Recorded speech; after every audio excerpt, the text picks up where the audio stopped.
All right, as always, let me know how my audio is. If my audio is bad, it is your fault. Don't forget that. Remember, this is how it works around here, okay? This should be an interesting one. I feel like we're turning this into like segments now, so we're going to get into it. If you are ready to get into this, type ready and let me know where you're from. Type ready and let me know where you're from if you're ready to get into this. Tony's telling me I got good audio. All right. All right. All right. All right. We're almost there, guys. Just a couple seconds more. Man, I don't care how many times I've done this. It always feels like I'm stretching my legs when I got to go live with you guys.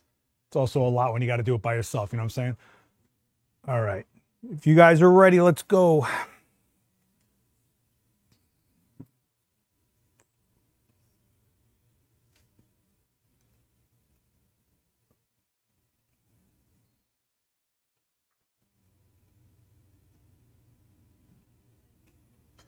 All right. All right. All right. All right. All right. Here we go, guys. Bingo, bango, bada bing. And we do one of these. Hey, what's going on, everyone? Welcome to 42 West 18th Street here in New York. It is a rainy, grimy day. It's been a rainy, grimy weekend. It's going to be a rainy, grimy week. What's going on, everybody? Rich, Tony, Mindy, Colin, Tim, Edgar, Steve. What's up, man? Evan, Mike. Mike, thanks so much for dropping this off. I really appreciate it. This is very cool. I do not drink. I'm not into any of it, but this is a cool bottle, and maybe we'll shoot this a little later. Maybe we'll light some glassware and make some things happen. You guys into that? Let me know. This is an open-ended format. You guys know this, and I think that's kind of the fun part of it, honestly. So we never know what we're going to get into, but we're going to get into it and hopefully get out of it, right? All right. Yeah, there's always, I mean, this is literally the front of the store. You guys never see the windows open because when we stream, we block them out. But I'm trying to make this as casual as possible, and that's New York City out there. Come on. And yeah, what you guys don't realize is that's the window that I face every week for Coffee with Creators. And somebody's always staring at us at some point. I think one of the first episodes, there was a homeless person just like staring through our souls for half the episode, so that was fun. Hopefully they got the help they need. But anyway, man, Alberta, Brooklyn's over here, Compton, Ottawa. What's going on? Knoxville, Iowa. That's a thing? I didn't even know that. The UK, I'm going to be in the UK in December with Joe McNally. We're going to be doing a 2-day hands-on workshop at a ridiculous commercial studio. There's information about that on Joe McNally's website. So I got a few things today. Few things. One, the new Profoto B20 and B30 are here. These are pre-production units. This is not final firmware, but these are in my hand, and they are what are replacing the B10X and the B10X Plus. So you have a 250 watt second and a 500 watt second. And what's the big difference? Okay, I tell you what, we'll do a poll. Do you guys want to get into the differences in the new Profoto lights? Do you want to get into the Instagram questions, or do you want to just go all out and shoot? We got an hour to go here. So, you know, my whole job here is to run out the clock and make you guys feel like you watched something worthwhile. That's the whole game here, if you didn't realize that. Should have sat outside, yeah. Really quickly, before we get into the questions, I'm going to just go over what's going on with the Profotos, okay? So the B10X and the B10X Plus were the lights. They became a staple pretty quickly. The B10 small pint sized, and then they made a 500 watt second variant of it, the B10 Plus. The X's came out. The X's gave us a little more power out of the modeling light. They gave us some faster recycle to some degree. There wasn't major monumental differences. They just saw where they could improve a little bit, and so they did, and they just kind of like phased out the older ones. There wasn't a major difference. The B20 and 30 are a whole shell redesign. All right, so it is physically more hectic here, okay? Same battery, Same AC adapter. You can still plug in the AC adapter to the battery and trickle charge while you use it off the wall outlet, which is nice, right? It is physically built, like you can feel how much more built these are than the predecessors. Thicker bumper over here. The modeling light, they're claiming is 40% brighter. I saw some people listed as 50%. I'll just keep it relatively conservative with 50%. They're not saying you can use these for video. They're not saying you should use these for video. But if you watch the video that came out on Adorama TV, I told you guys that I have used these in a pinch. Not these, the B10Xs and B10X Plus. And these are brighter and more quiet. I mean, I haven't even heard a fan kick on. So to me, they're more robust. They are a user replaceable flash tube. So we're seeing the 3 metal clips return from what used to be the B1X. So if you guys want to pop out this lens and put on a dome to get an external bulb, basically, you can do that, right? So that was one thing that a lot of people were like, oh, I wish I had the full bulb or whatever. And there's a case to be made for both. I am a fan of this when you just want to throw a light at something. It's beautiful and it's basically a built-in reflector. However, I do know that you're going to want to use an external bulb for something like a beauty dish or something like a 5-foot octa or something like that. So I see both sides of it. And with the B1X, you were able to do that. Now it returns with these, which is great. So they're a little bit bigger. I think that one, it manages thermals. It's a little more efficient. Will manage overheating if you guys push the snot out of these things. And I'm pretty sure the replaceable bulb thing in the front here, the whole design on that added to the size. So you're looking at about a little bit over an inch longer than the older lights. And that goes for both of them. The B20 is also a little bit longer than the B10. It's okay. It's okay. If it means it's built harder core and I'm getting a more robust light out of it, I'm okay with that, all right? Hey, what's up, Bab? How you doing? Can you trickle charge to keep the modeling light on while you shoot? Yeah, so it's the same battery, dude. It is the same. Where do I have the things? So it's the same AC adapter, okay? They're claiming also there's a little bit faster of a recycling time on these than the predecessors, which they're always going to claim that, right? I know, I can tell you it is there. The recycling time is a little faster, but it's not like night and day here. So if you've got the AC adapter, you can plug it into your battery. You take that, you plug the AC into an outlet.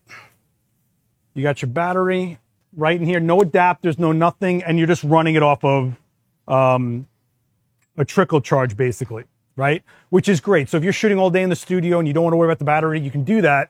And then let's say like, hey, can we get some shots outside? You yank this and you've got full batteries ready to go. One of the other things I really like about what they're doing, just wondering, wait, what?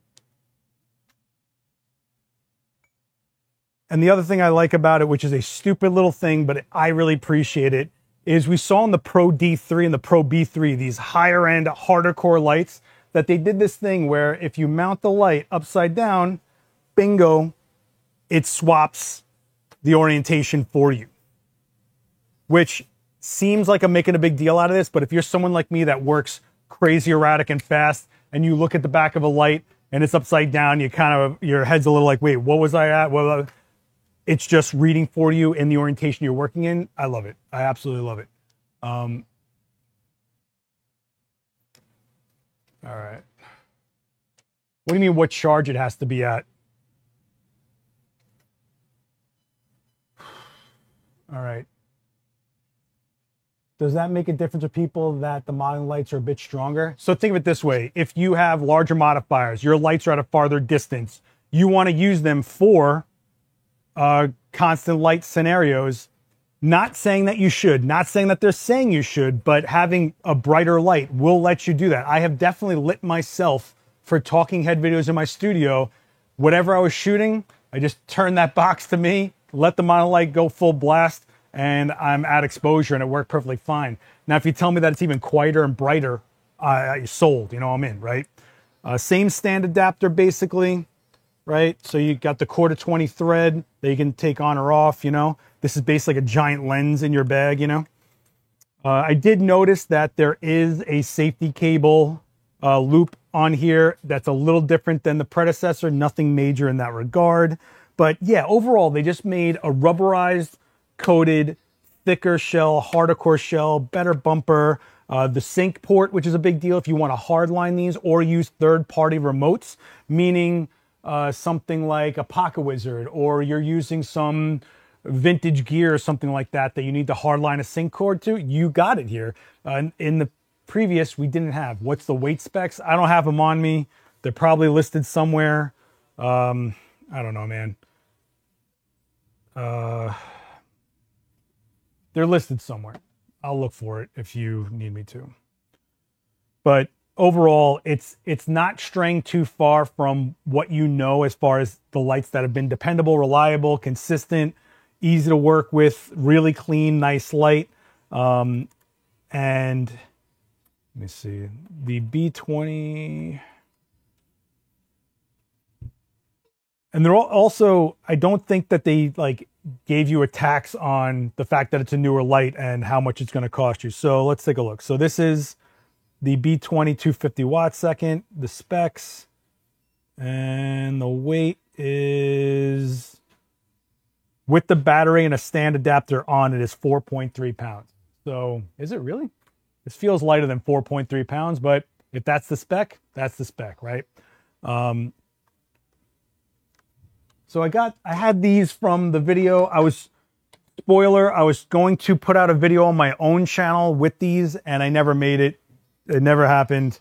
I feel like a failure. It was a rough weekend. If you can't tell, I sound a little bit sick. This is what's going on. So Tony, I don't know what you're asking me here, man. I'm flushing out my Pro Photo Kit. I've got an A10 and an A2. Would you invest in a B20 or grab another A2? It depends on if you feel that you need more power, because 100 watt seconds going over to 250 watt seconds is a significant difference, and the modeling light, and that it's just a bigger source. In my opinion, the B series is absolutely almost like another system to itself, because the A series is almost a system to itself because it's physically smaller, and you're going to need some sort of an adapter to have it work with modifiers that fit on the B series or the D series. And just for the record, B for battery, D is AC powered, right?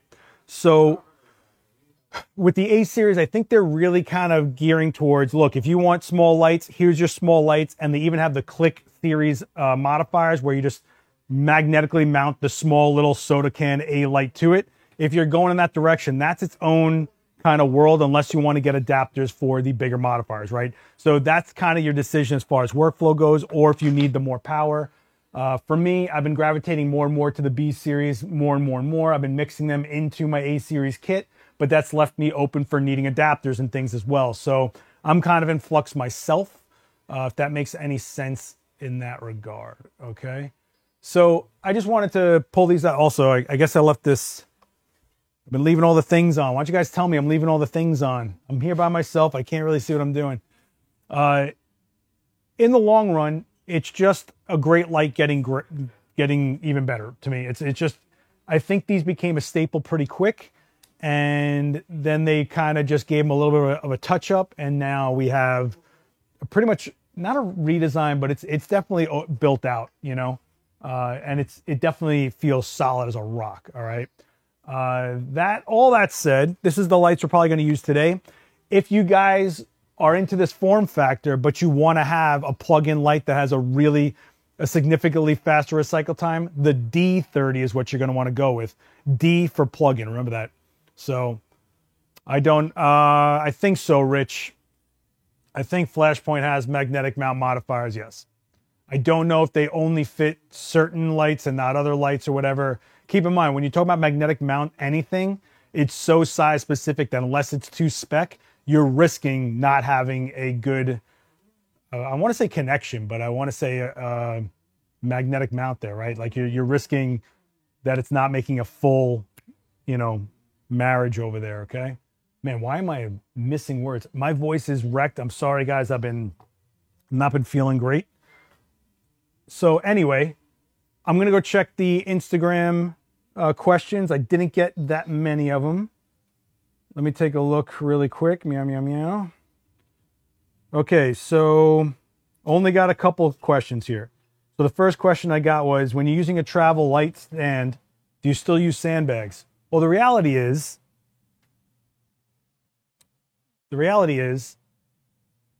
you're using a light stand. You don't want to put too much weight on a light stand, right? So, really check out the specs and the limitations of any stand you're using. But a travel stand, especially one that's like reverse folding, has smaller legs or like thinner legs, make sure you're not putting something too heavy on there. But yeah, you always want to be able to put a counterbalance on it. In my opinion, when you're using a travel stand, what you might want to do is hang something from a knob so that there's more weight towards the base and you're not on a leg that is thinner and prone to bending or something like that. Especially if you're using a stand that has rivets instead of bolts. Rivets can stretch out and warp, so be careful at what you put on there. But a lot of people, including myself, will take off the camera bag, put it on the knob. The knob is then weighed down. It doesn't necessarily have to be on a leg. If you do want to put it on a leg, what I recommend, you're going to sacrifice a little bit of height, but you're going to want to put your legs completely flat to the ground and then put the weight on it. Because if you have a travel stand, and travel stands have very thin legs most of the time, right?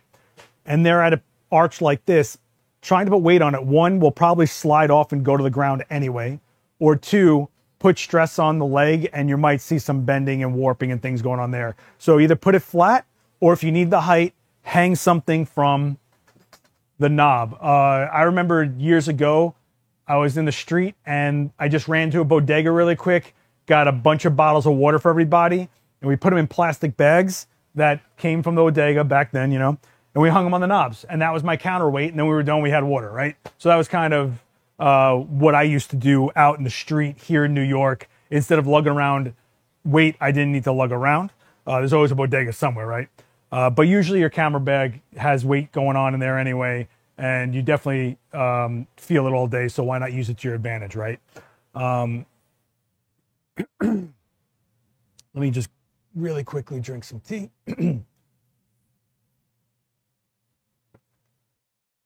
Okay, so that's the Instagram questions. That's all you guys gave me. I don't know what to say to you.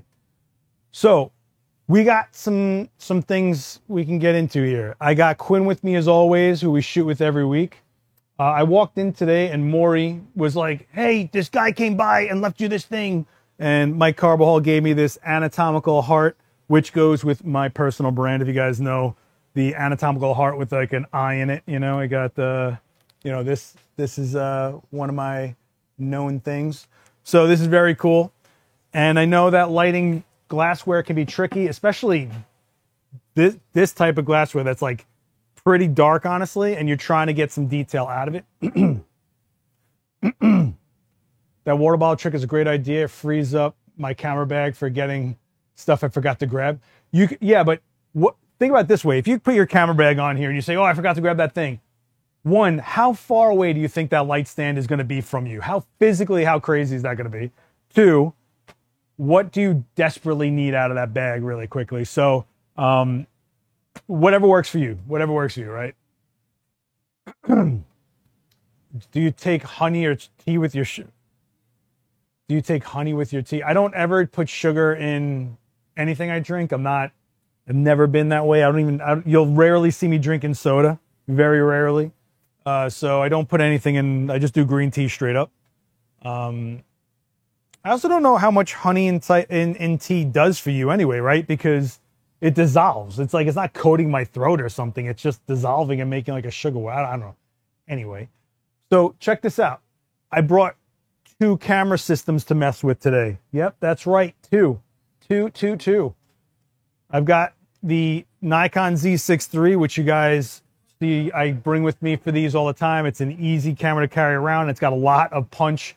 Definitely punches above its weight, as we like to say.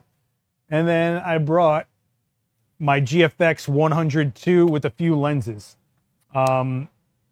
So we have some pretty opposite ends of spectrums here. We not opposite ends. I mean, it's just full frame, but 24 megapixel full frame or 102 megapixel medium format. And you guys can let me know what you guys want me to shoot with. I've got the 55 to 80, the magical 110 f2, and the 45 to 100, which is kind of their 24 to 70 kind of feeling lens. Or we can just go straight with the Nikon. It's up to you guys. There's like 70 of you in this room and 17 likes. If you guys can drop a like, I'd appreciate it. I'm battling right now with this voice, but we're trying. While you guys are voting GFX or Nikon, type GFX or Nikon, depending which way you guys want to go. While you guys are voting, I'm just going to quickly tell you guys about, boom, the upcoming events. On Thursday, this Thursday, you've got GoPro doing a photo walk with William Strathman. They're going to be going and walking around, I think, Washington Square Park, and you'll be shooting with him. You do need to RSVP for that. You need to RSVP for that. You can't just show up for it. So, because they're literally giving out gear for you guys to try out. So make sure you check out the adorama.com/events page and RSVP for that. Later in that day, 5 o'clock, later in the day, I got Chloe Ramirez. She's doing Bend the Light, Break the Rules, creative lighting that evokes emotion. So she's going to be showing you some dramatic lighting. She usually shoots a lot with couples. So, you know, that kind of vibe, but with a noir type feel that's got more of a modern taste to it, I'd say. Very cool. She's a good educator, friend of mine. I'm glad she's coming through. And then next week, we've got Anya Anti coming through, where she's going to be shooting a fine art self-portrait of herself live in front of you guys, and then editing it to finish, right? So she does a lot of fine art photo manipulation. So you'll be seeing from 0 to 100 how she goes about everything. Make sure you tune in for both of these. They will be streamed right here on this channel. So hit subscribe, hit the bell so you get notified when we go live. If you're subscribed and you've been like, hey, why am I missing the live streams? That's why. You got to hit that bell and hit all notifications. And that way you'll get a notification 30 minutes before we go live and then when we go live. And you can hop in the chat and ask all the questions you want. Because, in case you guys didn't know, this is always here for you. This isn't something that pops up once a year or whatever. This is always here. This event space started 15 years ago. 15 years ago. Daniel Norton just shooting live. And then we rebuilt it. And then we rebuilt it again. And then the world fell apart. And then I rebuilt it a third time. And this version of it is 2 years old now. So that means on this channel, there's 2 years of free classes for you from credible people. So if you're bored and you want to throw something on while you work, go jump on the backlog of live streams on this channel. We've been putting out compilations of stuff you might have missed. This week, I put out a masterclass together, Chris Knight and the legendary Cliff Hausner. I put them back to back, their two demos in one video. You can just let that run and play. And people have been responding pretty well to those. I think we like the super long form where you can just let it run and you don't got to worry about it and just let you go things. What's going on, Brad? How are you? Looks like a lot of you guys want to get into the GFX today. I don't blame you. I get it. I totally get it. I might even tripod that thing if we're going to get into shooting glassware. Okay, so I guess we're going with the Fujifilm GFX. Now, are we going to be doing something with Quinn, or do you guys want to light the anatomical glass heart? Type Quinn or heart. Let me know in the chat. We'll do that. But yeah, there's been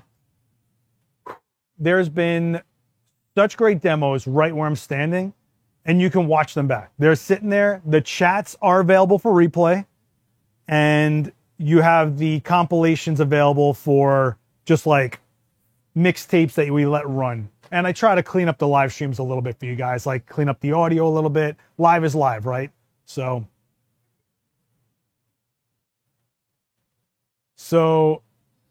I'm guessing Haim is asking what's in between a 200 and the 100. So a 200 watt second strobe and a 100 watt second strobe.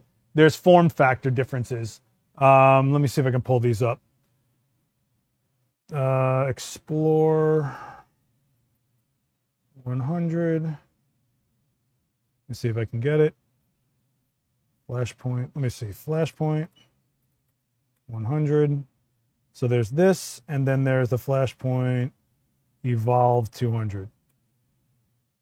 We don't talk in AD blah blah blah here. We talk in Evolve blah blah blah. All right. So here we go. This is the 100, which is a soda can, right? This is basically the smallest you're going to get before you start going into speed lights. This is a 200. A 200 is a different form factor, right? Oh, what happened here? There we go. A 200 is a different form factor, modular head, meaning you can change the style of the strobe from a speed light head to a bare bulb to even an LED head, I believe. And so you have options that way. It's a very popular light for that reason. But if you're somebody that just wants the smallest possible form factor because you want to carry more lights maybe, or you want to just put into certain modifiers like the magnetic mounts we were just talking about, you can do that, right?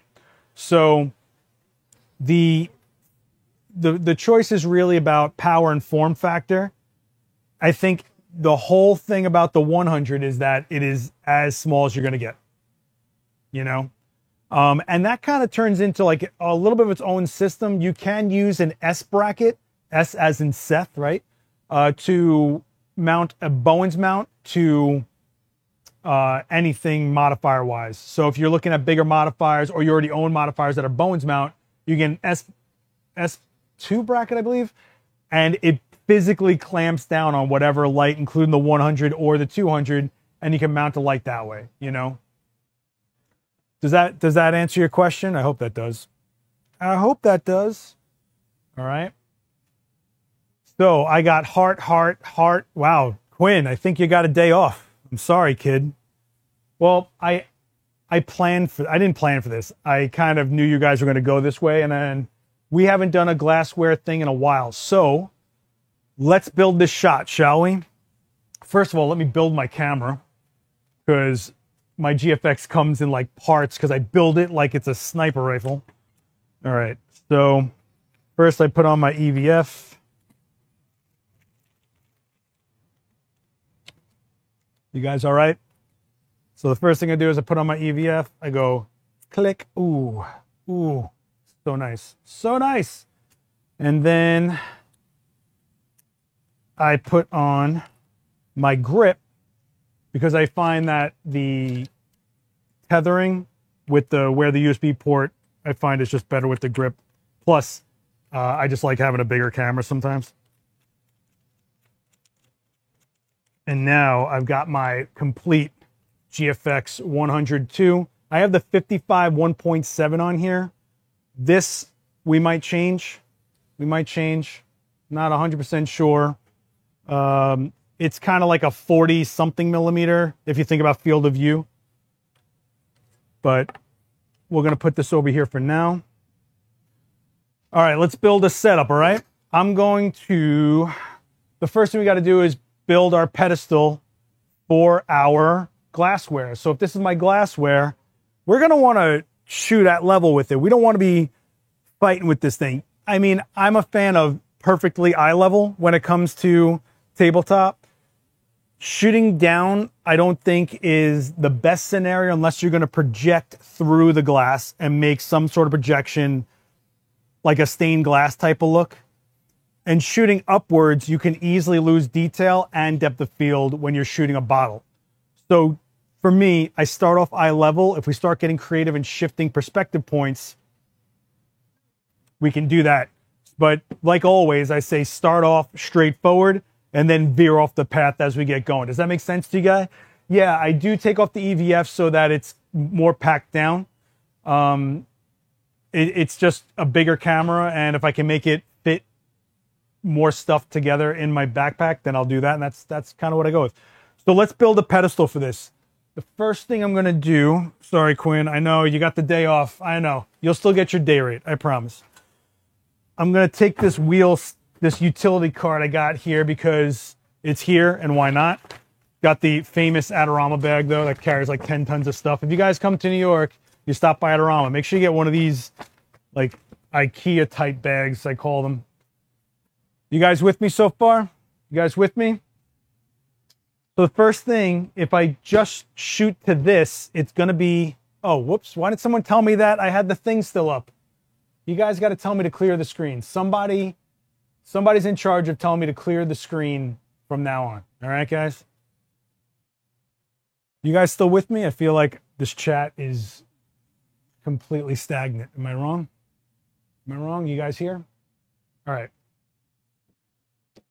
It's always key to have extra napkins laying around. I don't know what was going on with that. To me, this still isn't at a height I'm kind of comfortable with. So I'm going to throw an apple box down. Okay. We're going to take an apple box and we can do one of these, right? Oop. I am getting an emergency text.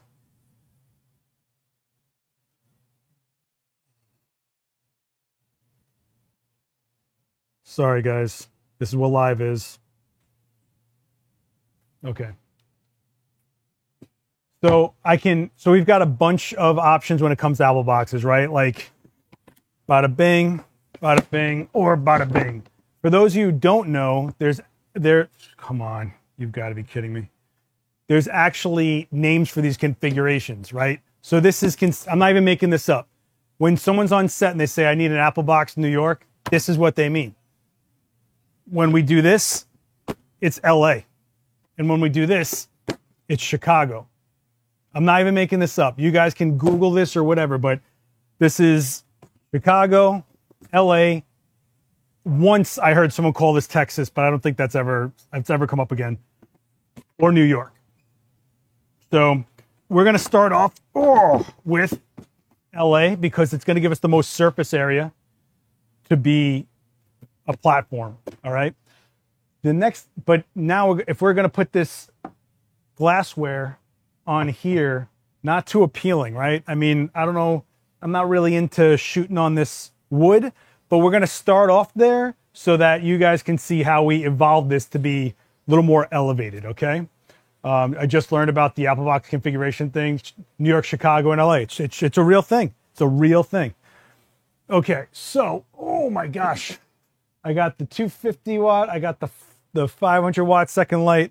I'm going to start off with lighting it from the back because that's how I was always taught to light glassware. And I also think it works the best, personally. So let's do that. We're going to take this, what do I got? The B20. I got a B20 over here. And I'm going to drop it. And we're going to... this might even be a little too high for what we're doing here. But we can play games with that if I need to. Or I can put it on a shorty stand. That's always an option too. In fact, instead of fighting myself, why not put it on a shorty stand to start, see where we get going. So with a shorty, even though it's a shorty, you obviously have tiers that you can still make it whatever you need it to be, right? So I know that I'm lighting it from the back. I'm going to want my light to be directly behind, not a little bit up, not a little bit, like I want it directly behind, okay? So, you guys with me so far? We're going to take this off of a full-size C-stand. That's a 40-inch C-stand, technically. This is a 20-inch C-stand, technically. I'm going to put this back here.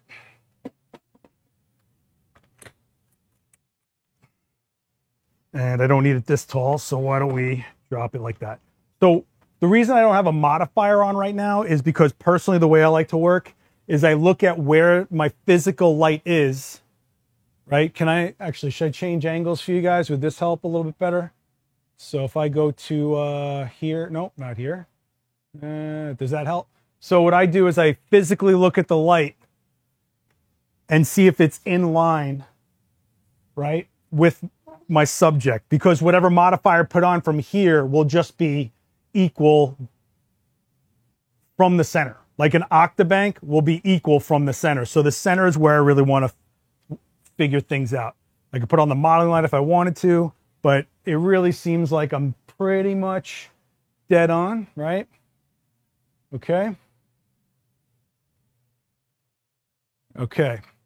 Now I only have a few modifiers here. I don't have a lot. So I'm going to put together something that works good enough. All right. Let's put it on. This is going to be my background. You guys have seen me use soft boxes as backgrounds. Well, this is a perfect time to do that. I'm going to make sure I don't hit the glass bottle, of course. We're going to just slide that on. Yeah. And then we just take a quick look. And I'm like, okay, this is where we're starting out. Okay, I'm all right with that. Actually, let me change the group on this. I don't know what these are set to because they're like loaner prototypes, you know? You guys with me so far? So before I even get going on this, what's the first thing I need to do? What is the first thing I need to do, guys?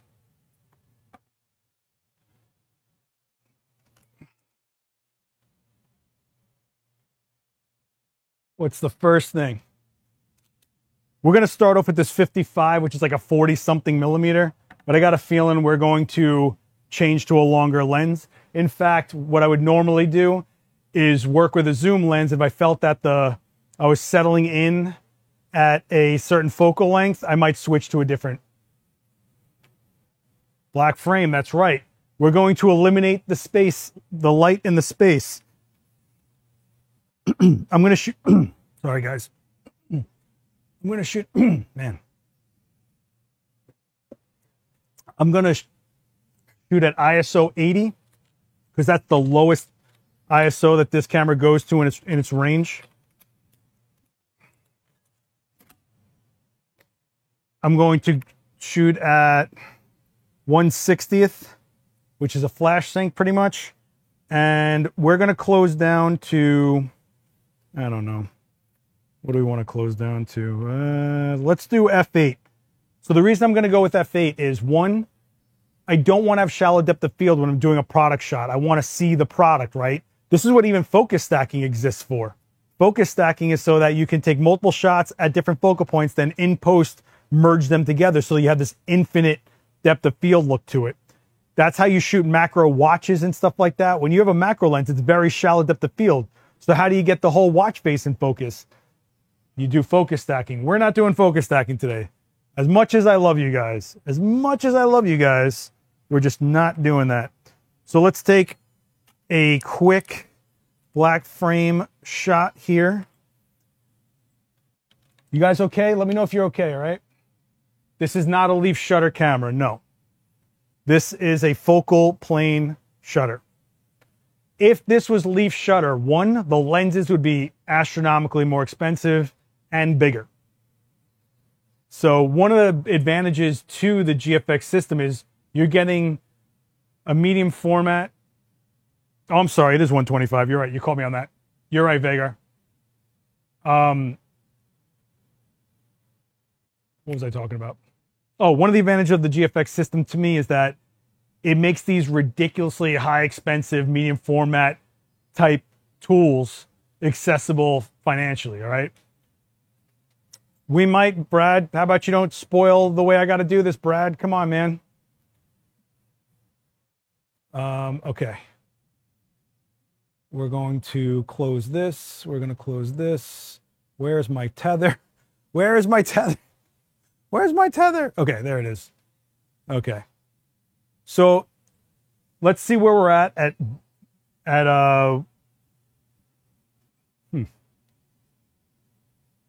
let's see where we're at 1/25th at f8. And I can tell you right now, let me change this. I can tell you right now, it's going to be pretty dark. What is going on here? Take a look. All right, that's pretty dark, guys. It's got a little bit of specular highlights showing up for sure, but nothing too detrimental. Oh, whoops! Wow, why don't you guys tell me? I'm not showing you guys. Nothing too detrimental. Could we close down? Sure, we could close down. Why don't we go to F10 and see what's up? And this is a pretty interesting shape to try to get a focus point on because it's kind of like a shoe coming at me a little bit. So that's pretty black. Let's take a look at how underexposed it is. So that's, man, that is 4 stops recovered right there. Interesting. That's also a JPEG. This is 4 stops recovered on a RAW file. So on the left is a JPEG recovery, and on the right is a RAW file recovery. Big difference, huh? Why don't I shut off the JPEG? Because why bother, right? Okay. So we've got a pretty black frame. Nothing crazy. I do think we're probably going to switch to a longer lens as we go forward, but now I'm going to throw on a strobe. And the strobe is going to be that 3-foot octa behind me coming through the glass.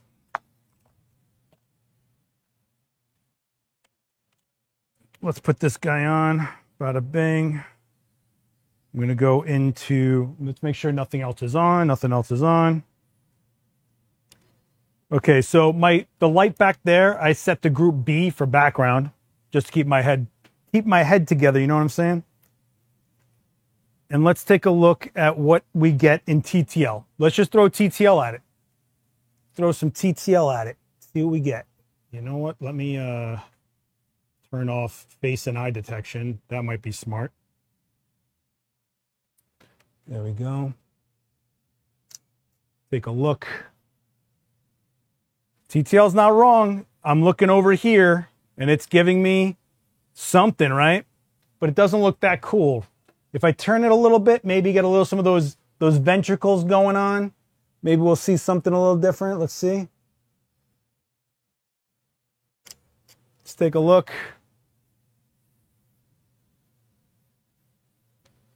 All right, so what do we like, what don't we like? 1, not a big fan of the environment. I think we could do something better there. So before I change anything else, let's change the environment a little bit. And what I would normally do for something like this, I need to make room on here. What I would normally do for something like this is a reflective floor, especially if I've got something that I want that feels like an organ that isn't wet. Remember, this is glass, it's not wet, but it would have that gleamy, organ-y type of feel, right? So the first thing I'm gonna do is I'm gonna throw a board down. And when I say I'm gonna throw a board down, I mean a white board, and just see how this plays, because one thing we're gonna see is the white is going to play into what bounces back, right? So let's take a look at what happens just from changing that. I'm going to lock in the TTL value. Let's see what happens with just the white without changing anything else.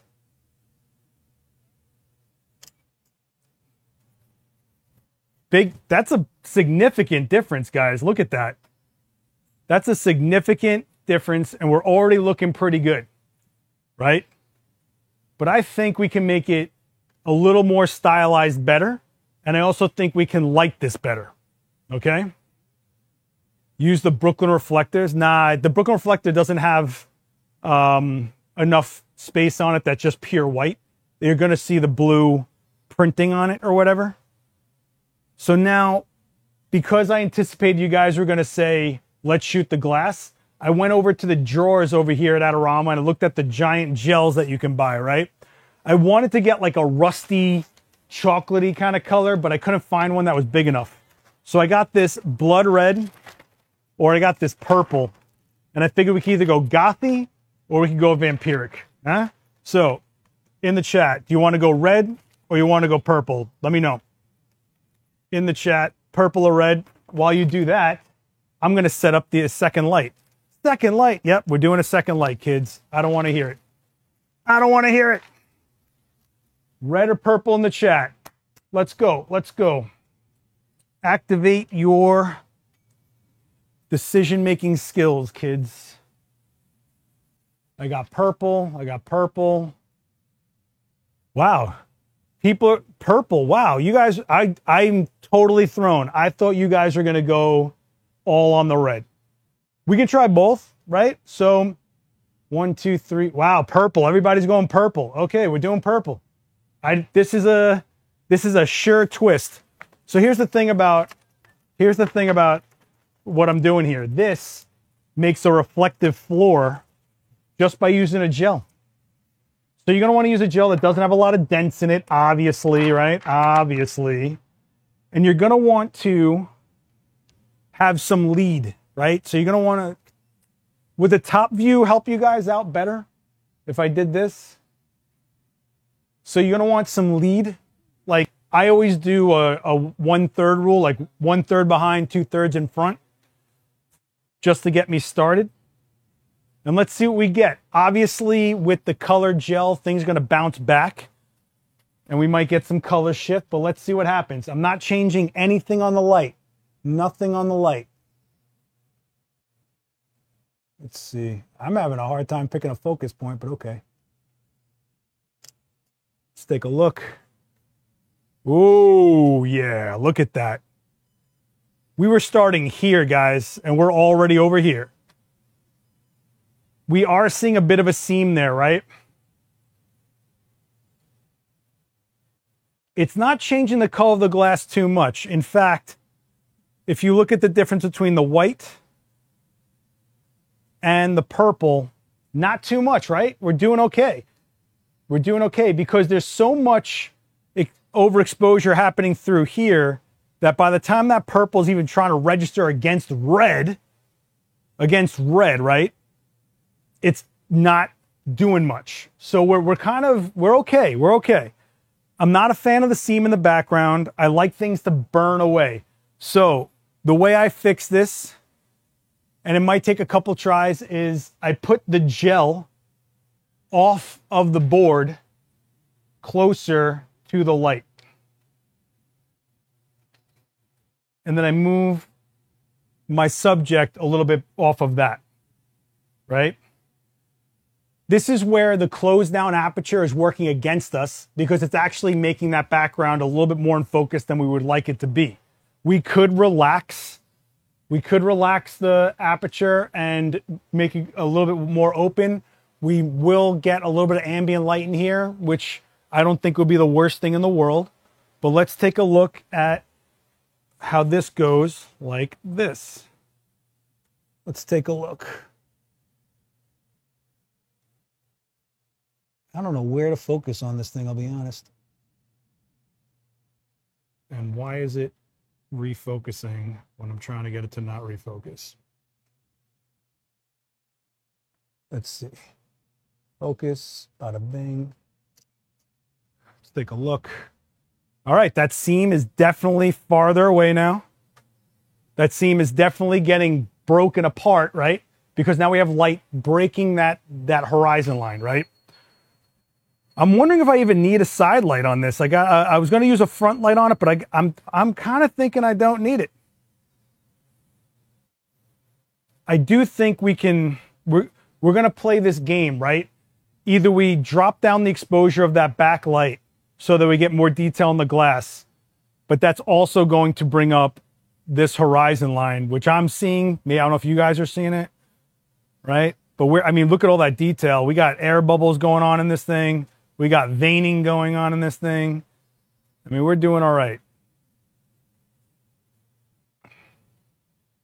Well, I'm on single shot autofocus, but it's not staying on my subject when maybe it is. Could be user error. Could be me. So we got that like watery look going on there, which is pretty cool. Optical snoot on the cork. I don't think you need to go crazy in the front here. In fact, I would argue we're doing pretty good. What you might want to do is flag down that backlight a little bit. You know what? Let me try something really quick. Let me try taking out three. Let me try taking out 3/4 of a stop. Let me see something really quick. I just want to see if Oh, I need to back up.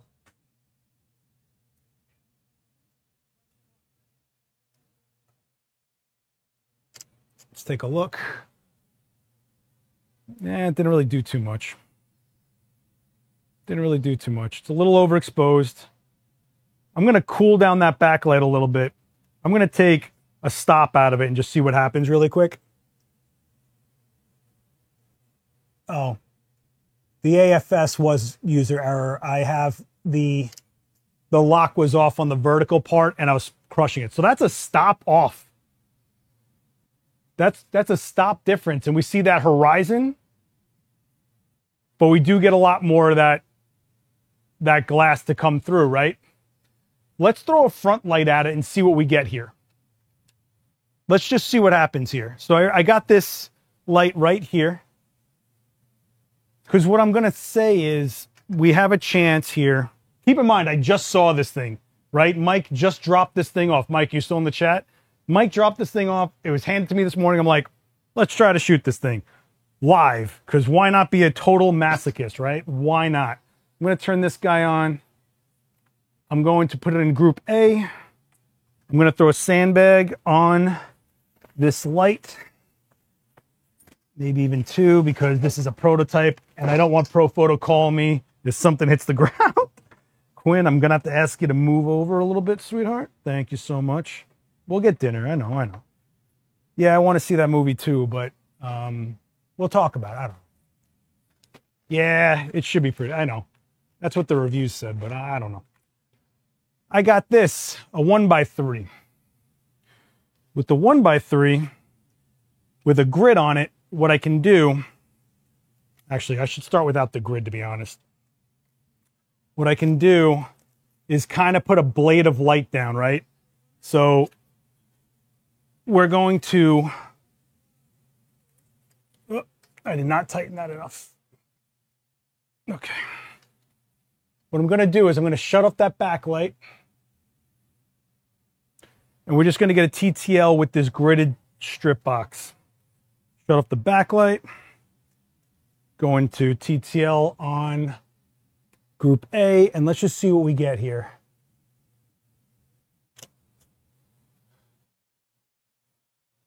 That is TTL at f10? Wait a second. Guys, we've been shooting wrong the entire time. We've been shooting wrong this entire time because I had Capture One cranking up. Oh, we got to start over. We got to start over. Oh, you guys are killing me. I am talking too much. Okay. We need to... This is TTL with a front light. Let me turn this off, turn back on the backlight, and TTL that backlight. This is TTL on the backlight. This is not wrong because what it's trying to do is show that there's detail in this white. And guess what? I'm looking at the wrinkles in a softbox. Capture One had all that recovery on. So if that's where TTL thinks I belong, let's give it a stop and a half on the backlight. This is just the backlight, right? Just the backlight coming up. Okay, we're getting there. I could just do a light meter like a smart guy, but here I am just trying to get through this and not make a total fool of myself. Okay, now we're talking.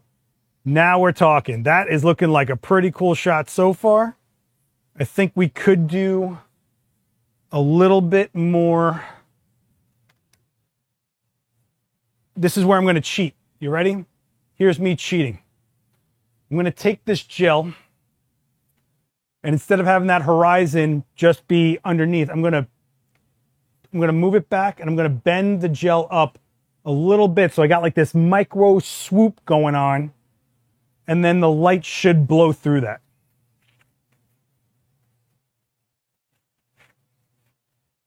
Let's see how this goes. Okay. Remember, I'm shooting at f10 here because I'm a masochist. Let's take a look.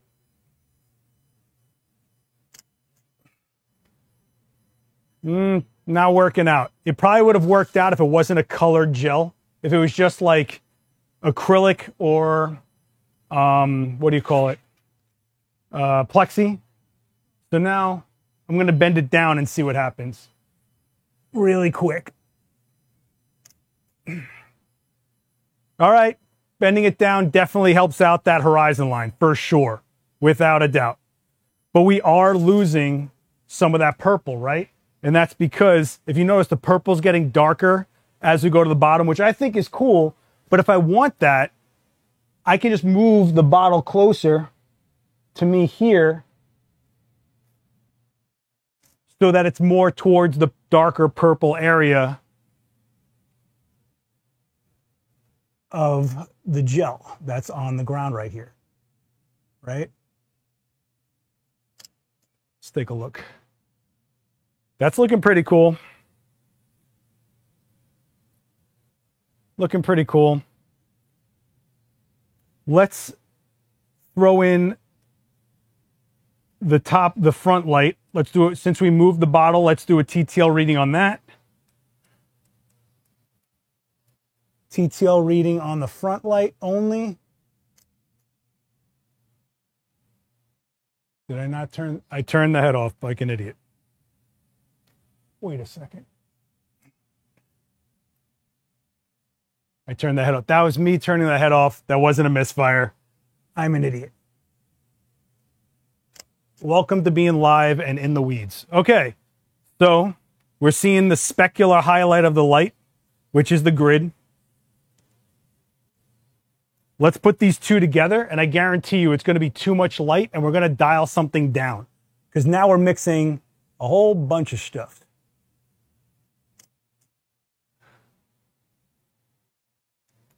What is turning off here? Let's put these together. So that's the lights together. A little bit too much on that background for me, personally. But then if I turn that down, I'm definitely going to see a horizon line back there, which I'm not a fan of. I'm sweating to death. So I'm wondering if what we do is if I back this up, the other option I have is to not be directly forward. I can put this up and more down and change the direction of the light so that maybe we break apart the horizon this way, right? A little bit more of a down light. Let's see what happens when we do that. I am in the weeds, kids. We are doing this.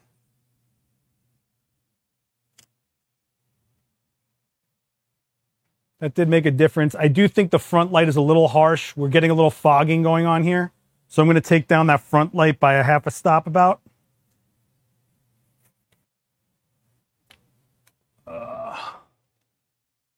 I also am going to pitch my shot a little higher up and a little more down. And then I'm going to do it on axis with the heart itself. And when you shoot it on axis with the heart, look at that. Here's where the horizon line is. Horizon line gone. And we have a little bit of reflection there. Still looks cool. No fogging over here. Definition over here.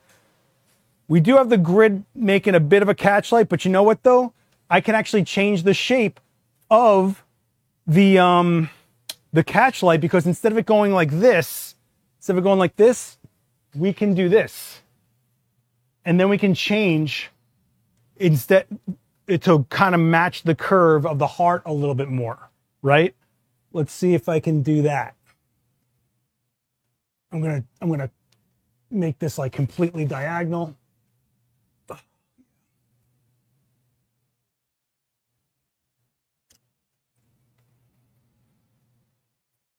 So instead, it didn't really do too much.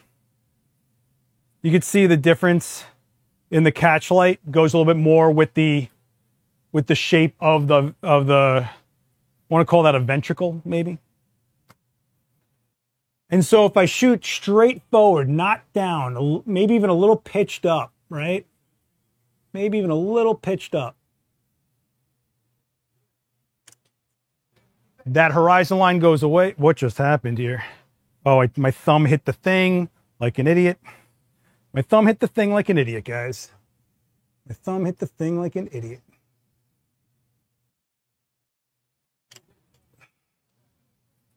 There it is.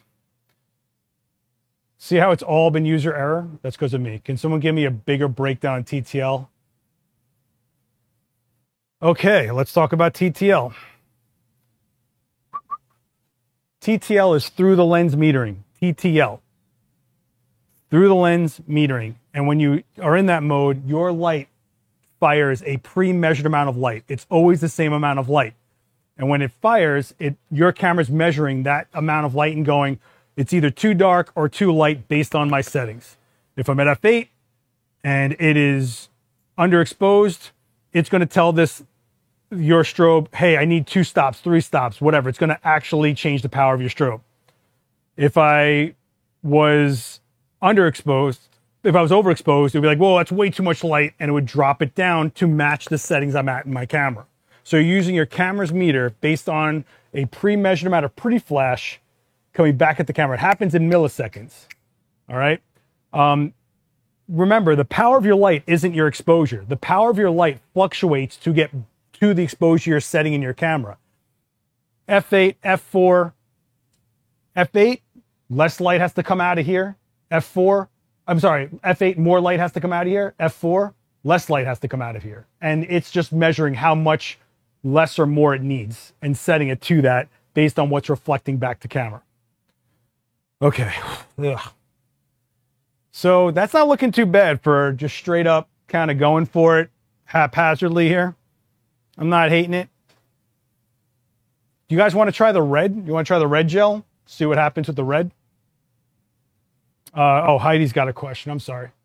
Heidi, 2 questions. Why didn't you gel the light? And would a clear gel under the heart give you a reflection? So clear is basically plexi. Yes, it would, but not as saturated as you would think. So a lot of the times I use black plexi because black mirror will always have like a really stunning, dramatic reflection. But you're going to have a horizon line here, right? Unless you light it not with a white background, which is totally fine. You can totally do that. You can light for a black background. With glassware, I just find it easy to just go, bang, let's just rip a light through there, show that it's translucent, stuff like that. I wouldn't want to gel the light because the light is also affecting everything in the shot, right? So it's going to make a bit of a mess. I mean, I'll tell you what, I got this, gel which light? The front or the back light? Yeah, well, what is with this polarizing gel? All of a sudden, everybody's asking about polarizing gel. Did some popular kid do a video on polarizer gels or something? Would polarizer gel help cut down the reflection of the glass? The reality is that if you're using a polarizer gel, not a lens filter, a polarizer gel, it would have to be in front of here because a gel back there isn't going to do anything because the light is coming off of this diffuser. This diffuser is what's making the reflection. So it would have to be here. I don't think this is the case for it. However, yes, you could put a polarizing filter in front of your lens, but then you're going to be cutting out even more light. I, for one, do not like my glass to not have reflections on it. Glass should look like, what's that stuff called? Oh, glass. It should look like glass, guys. The key is to make it work in your favor to show the dimension. If we didn't have anything reflecting off of this glass, how would you even show that it's dimensional and that it is glass, right?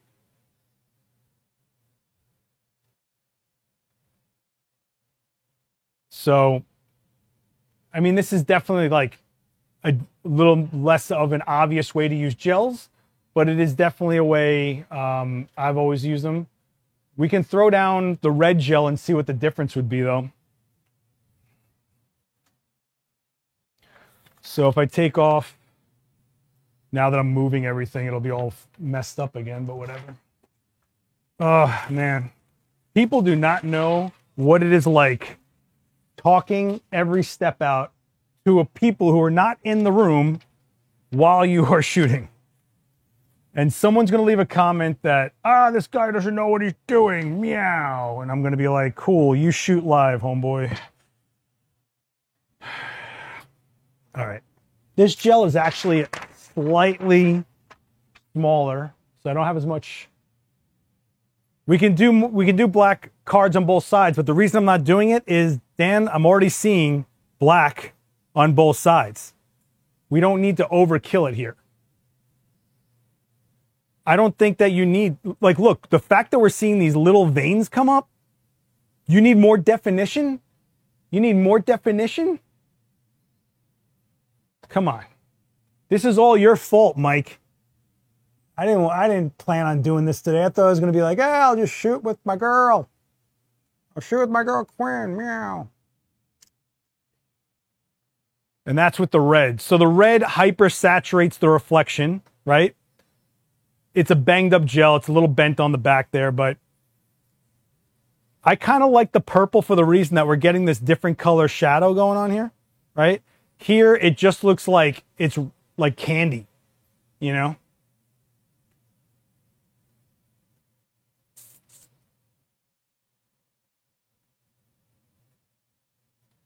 All right, let's talk about this. Polarizing gels are not polarizing filters. Polarizing gels are when you put them in front of, like, say a constant light source that is a raw light going towards subject. If that light is causing reflections of the light source itself back at you, if you put a polarizing gel in front of it, you're trying to change the direct pathway of the light so it doesn't come at an angle that comes directly out back at an angle without changing the property of the light, which would be like a hard or whatever they're doing to it, right? So the polarizing gels themselves aren't like, hey, there's reflections going on, throw a polarizing gel on that light. It is not the go-to fix in a lot of cases, especially if you're already using something like softboxes or whatever. You totally can, but it's not really what is going on there. I don't know what happened, but this is like the third stream you guys are bringing up polarizing gels, but you can do polarizing lens filters and spin that circle till that reflection gets cut down, but you're going to risk, one, cutting out a lot of light into your camera, and two, color shifts to your final image, which can happen with some filters. But yeah, you have to realize wherever the light leaves last is your light source, right? So you have to put a gel in front of this, which is already diffused and gridded, you know, and you're going to eat up more light doing that as well. Purple's so much better. You guys like the purple more?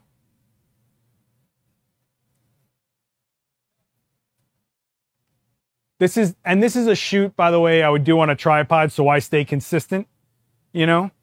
And I would definitely work it more so that this wouldn't be such a thing over here, but there's plenty of people that would be like, I'll just fix that in post, and I'd be like, all right, whatever. Let's take a couple more shots. This gel itself has a lot of ripples going on in it, which is why you're seeing that thing on the top left of the background. So let me just move it a little bit more. And let me get a little bit of this. Also, let's switch to a longer lens because that will magnify what's going on back there. So I'm going to switch over to, where is it? In here. I'm going to switch over to my 45 to 100 over here, right? And let's go from 55 to 100 and see what we get going on here. If we think we want more distance, I can switch to the 110, which won't make the biggest amount of difference in the world, but it is a beautiful lens. So any excuse I have to pull that lens out, I'm down. All right, so now we're shooting with a different lens. This is a 45 to 100. I'm going to have to back up so I move some things. I am running out of space quickly here. All right, let's do this. Okay. So this is, wow, much longer lens. Jeez. Let's see what happens here.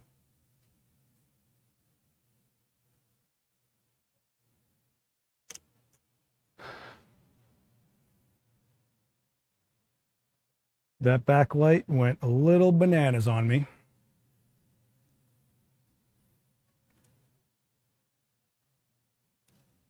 I kind of think I want to switch over to the 110, but actually the 80 might be good. Thing is, I can't focus as close with this lens. Actually, I think the 55 kept the shape pretty clean, actually. I had it right the first time. This is what always happens because I got to talk to you guys for like an hour.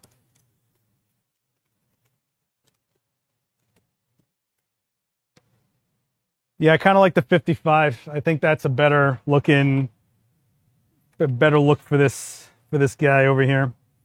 But you guys get what just happened here? I mean, don't forget, we started out over here, guys. Quite the journey we had, right? Well, we are in overtime right now. So this is just my thought process from, hey, I just saw this thing. Let's try to light it. This is how I would do it. If this was in my studio, I probably would not be using gels. I would be using Plexi or Plexi with a gel on top of that, because instead of a matte board that's going to bounce light, you've got that wet reflecting feeling going on twice over, you know?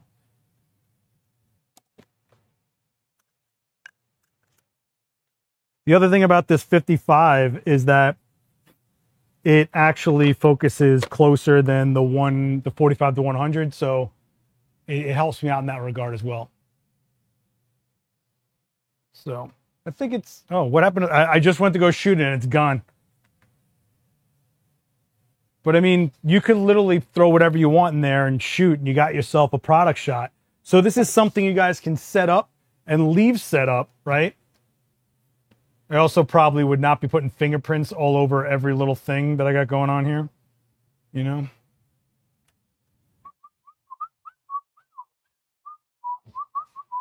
You guys all right in there?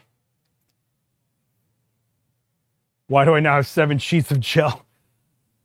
Well, again, this is just one of a million different ways. And of course, you can shoot this so many ways, right? I mean,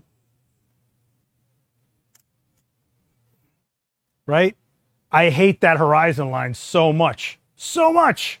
So because I just placed this in a different position in a different distance, we know what? We want more power coming from that backlight. If I put more power from that backlight, I then know I got to move that away from that light, right? So I know, why don't you guys tell me that I didn't clear the screen? Why are you doing this to me? All right, so I'm going to move this closer to me. This is going to, this light is now going to affect this because it what? Got closer, right? I think I might even have to start over, to be honest with you. I wish I had a little more front going on so that it could give me a little more reflection towards the front. But I'm working with what I got here, and all I got is this gel. So I'm going to take down my front light a little bit because I know that's going to happen. And I'm going to bring back my backlight. I'm going to bring up my backlight a little bit. Let's see what happens. Not a bad guess, but, and definitely more definition all over the bottle, which is cool. But I think I've got to shoot lower. Personally, I think I got to shoot lower. Like that. And show how tall the bottle is a little bit. I want to show some of the ventricles and stuff, but I don't know if that's going to happen here. Let me see. Let's see. I mean, angle is such a huge part of this. It's insane. Right? That backlight could use just a zhuzh more. Oh, why don't you guys tell me? Why don't you guys tell me I wasn't showing? So that was the first test shot after putting it back. And then here's where I'm at right now, which I'm kind of into. I think that backlight needs like just a touch more light. It's so close. So I'm going to go a half stop more light.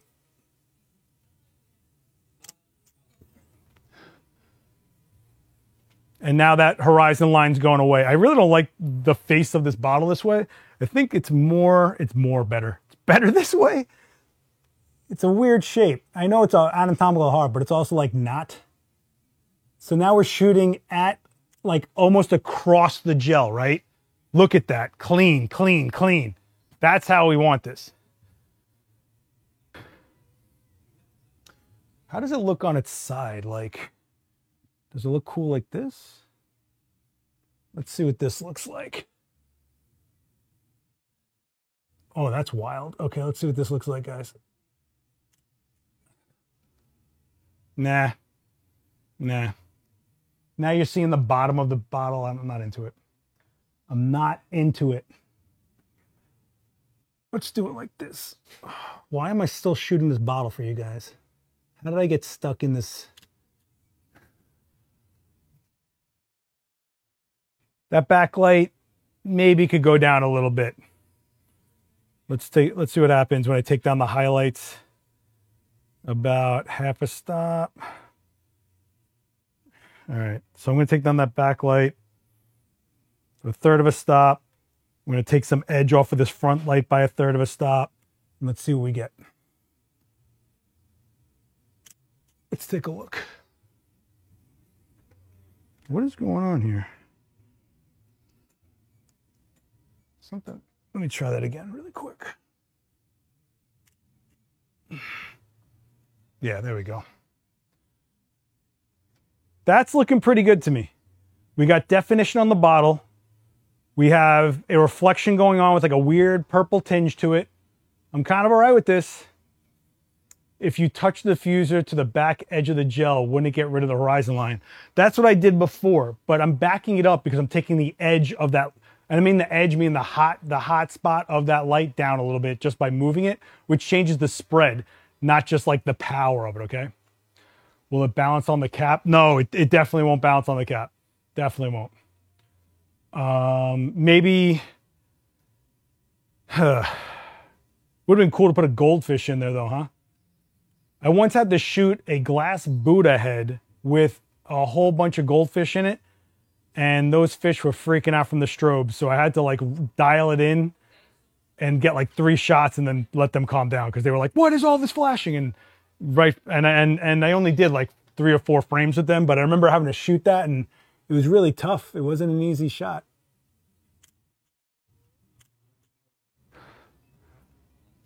That horizon line's a little, just a touch there. I really don't want to mess with it, but I'm going to give it like 2/10 of a stop more. I'm just asking. I'm like a masochist at this point. That looks pretty good.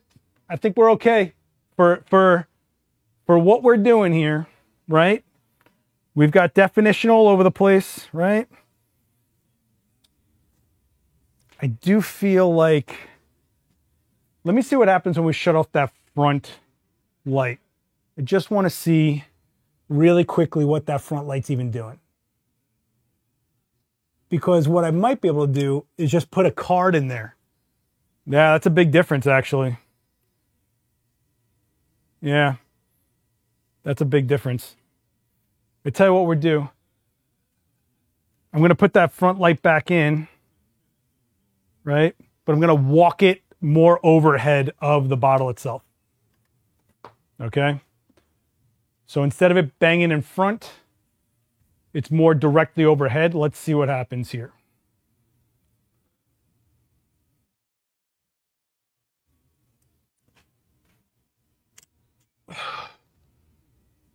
Definitely got a lot brighter though, huh? So I'm going to take a stop out of that of that front light.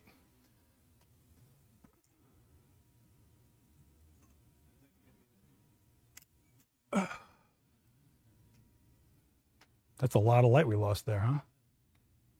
And it did fire because you can see the specularity showing up right there. Maybe I'll split the difference. And you can even put this on like a lazy Susan and spin it around, get different angles of it without moving it and not moving the distance of your light. That's not bad. That's not bad.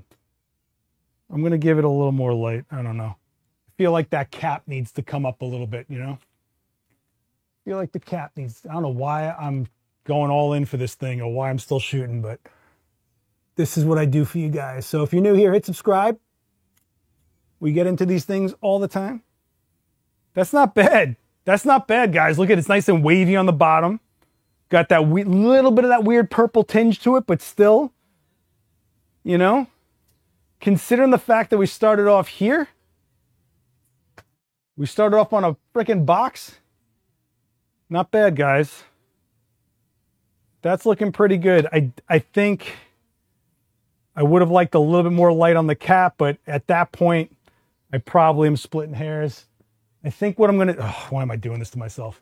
I think what I'm going to do is take half the grid off of the strip. Oh, man. Do I have a clip? Do I have a clip?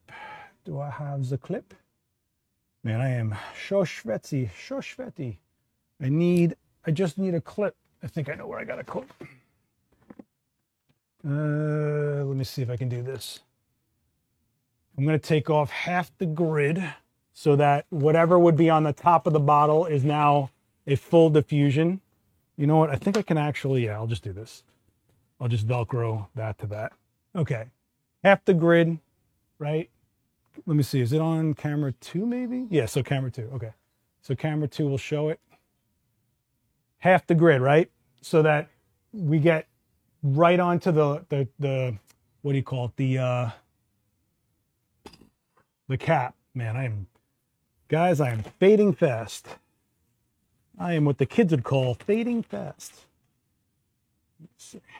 Something like that. All right. Let's go back to here. Let's take the shot.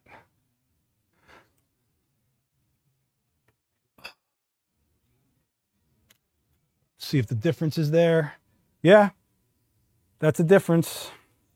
We definitely got more light, but look at the difference in the cap. So I'm focusing here, by the way. You can see how defined that catch light is right there. It's actually pretty cool that it's like in this, the catch light's like in this crevice over here. So that's not bad. That's not bad. It's a little washed for me. So here's the trick. Here's the one. I'm going to go from F10. Oh, wait, did you guys, why didn't you guys tell me? I'm not on the thing. So doing these is tough, man. Doing these alone is tough. Okay, and I'm on the wrong camera. What is going on here even? Where am I? Who are you people? Where am I? So the cap is now lit, right? I think it's a little bit got a little bit of a fogging going on there. So I think I can lower an overall exposure. And the way I'm going to do that is I'm going to go from F10 to F11 and just see what little edge I take off of that. Because we're right there in the pocket. And somebody's going to comment, why don't you just use your light meter? Because I'm not, okay? That's why. Wow, that changed that much? That can't be right. That can't be right. Keep in mind, these are prototype lights, guys. Things could be going on with them. Let me go back to F10 and see what the big difference is.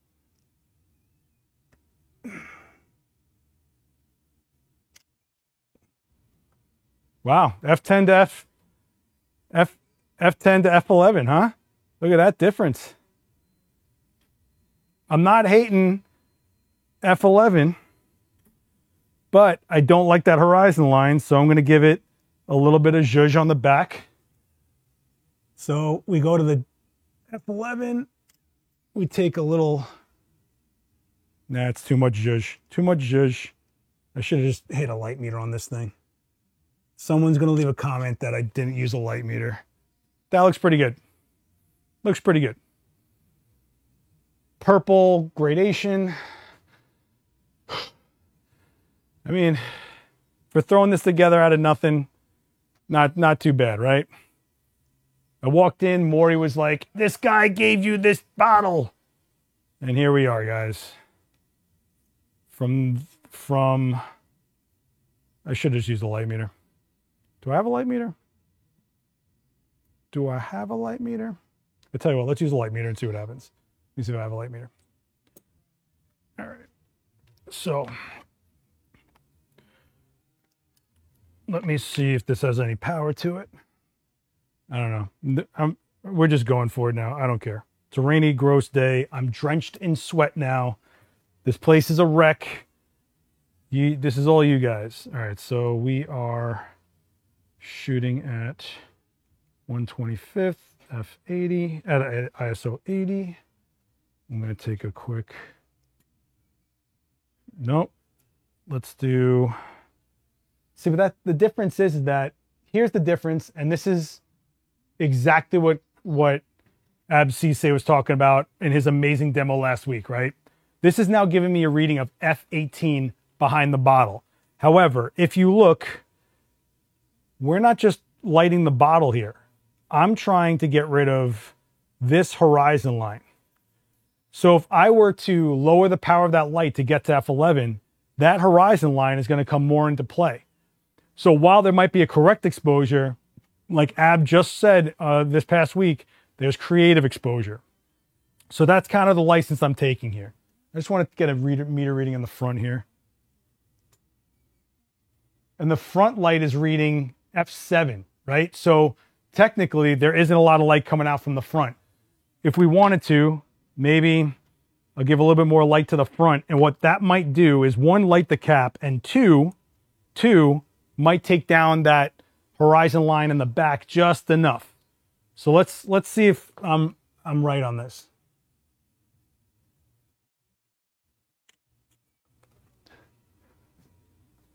Nah, didn't do too much, but yeah, that bottle, the cap is definitely coming up. It's no longer a silhouette. If I give it another half stop, let's see. This is not going to be good, but watch it be good now. Watch. That's not bad. That's not bad. It's lit. We got detail, all the things, right? It looks like it's like it's a boat.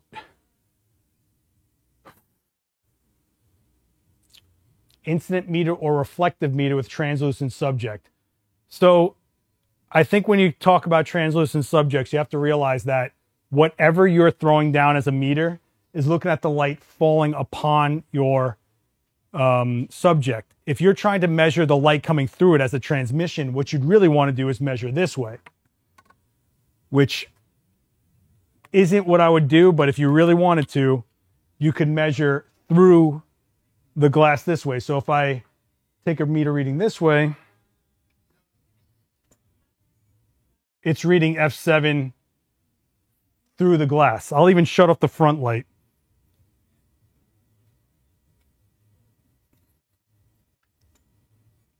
It's reading 5.6 through the glass. I'm at f11. So what does that information give me? Not much, right? But I can tell you that the back of the backlight is reading f16 on its own without the front light on. So it's a little bit hotter than what I'm shooting at, which is f11, right? So we are blowing out that background by shooting at f11 if we're reading f16. But if you look at it, it's a creative exposure, not on. If it was on exposure, right? If I put everything in TTL, let's ruin this shot now because I'm in overtime and I don't care. Let's see what it looks like in all TTL. It's going to try to balance everything and ruin our lives. Get the hell out of here. What? Wait a second. Why does this light keep going to sleep? Why does this light keep going to sleep? Hang on. You know what?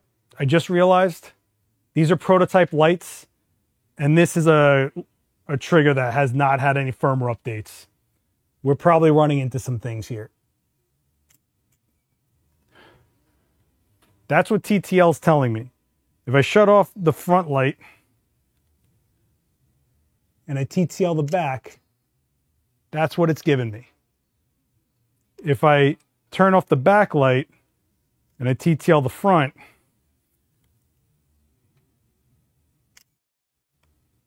This can't be right. Something's not going on right now. Let me see something really quick.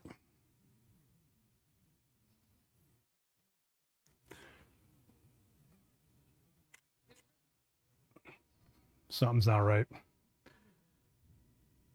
Oh, I'm not on TTL. That might be a reason. Duh. What is going on here?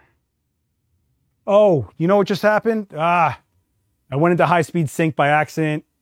My thumb hit the shutter button, the shutter dial. Sorry, guys. Seth's fault. Seth's fault. Let's see if this was the problem. No, huh? Is TTL not... Okay, so this light isn't even changing power. Wait a second. What is that flashing thing doing? Let me see something. This is the land of prototypes, kids. Yeah, it's not even changing the power of the light anymore. Yeah, it's not even trying to change the power of the light anymore. Hang on. Let me change it into the old school mode. Maybe that'll change it. Nope. It's just not doing TTL anymore. It said no more TTL.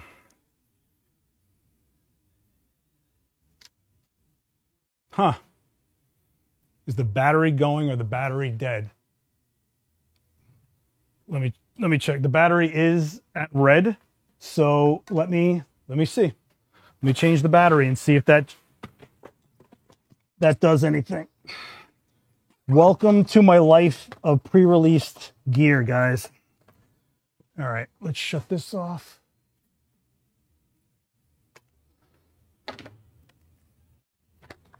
Let's turn this back on. Full battery. Let's see what happens here. Oh.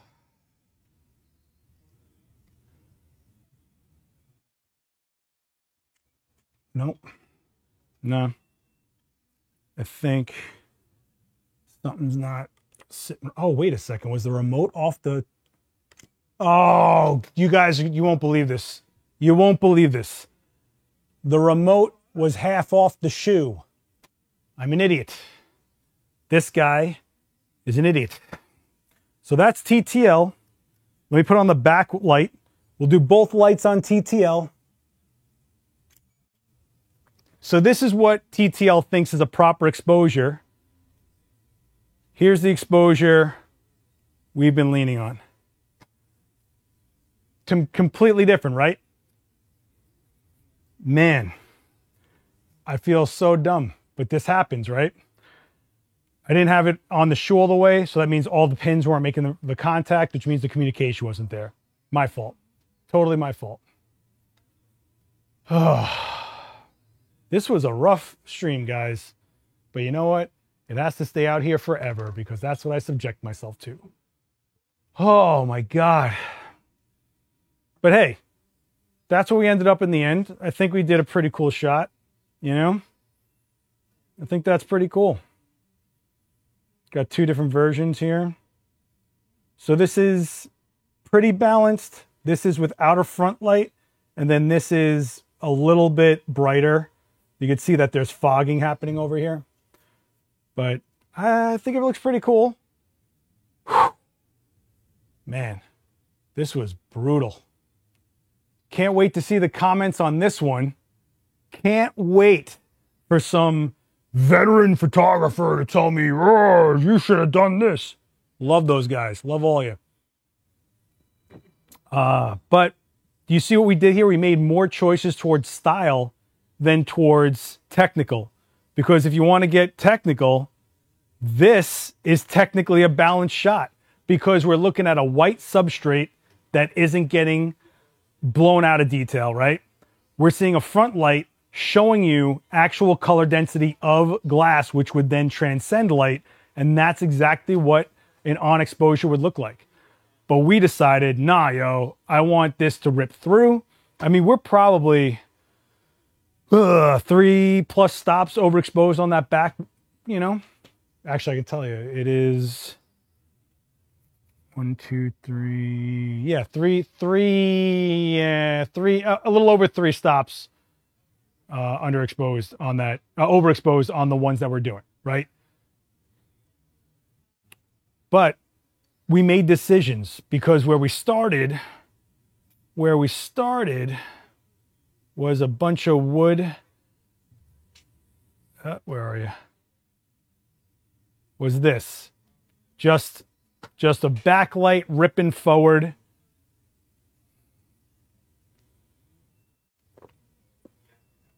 Right? That's where we started.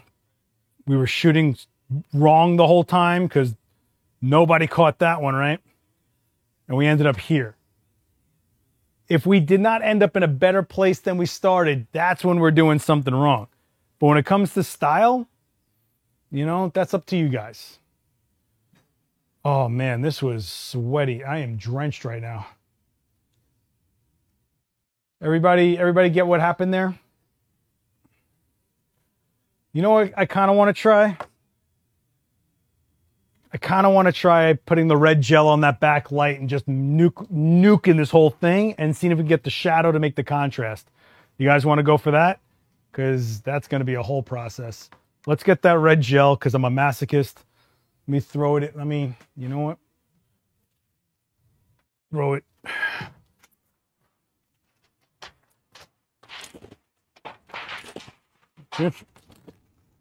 What could go wrong here, guys? What could go wrong? I don't know why I'm doing this. I do not know why I'm doing this.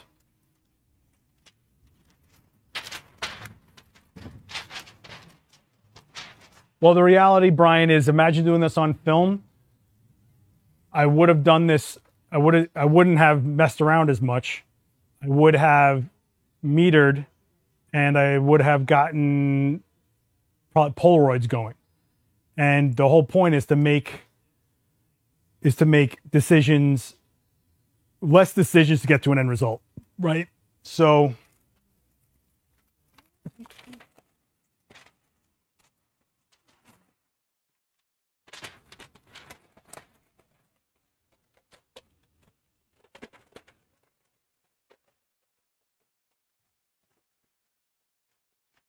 what could go wrong here? All right, let's see what this backlight looks like by itself. I can't, oh, is that backlight dying yet? Nah, I got half a battery left. Look at that. Okay, let's do a TTL from the back just to get started. What I could do is TTL and tell it I need like 3 stops because I already know that, right? So let's do +2 on TTL and see what happens. Shoot like this. So this is a whole lot of pink going on, right? Because we're overexposing that background. So if I take, that's at full power. So if I take out 2 stops, we get this, which is an oversaturated red. But because we're overexposing that background, because we're overexposing that background, it's going to go pink. That's a lighter red, period, right? You see what happens on this front light to break up the monotony.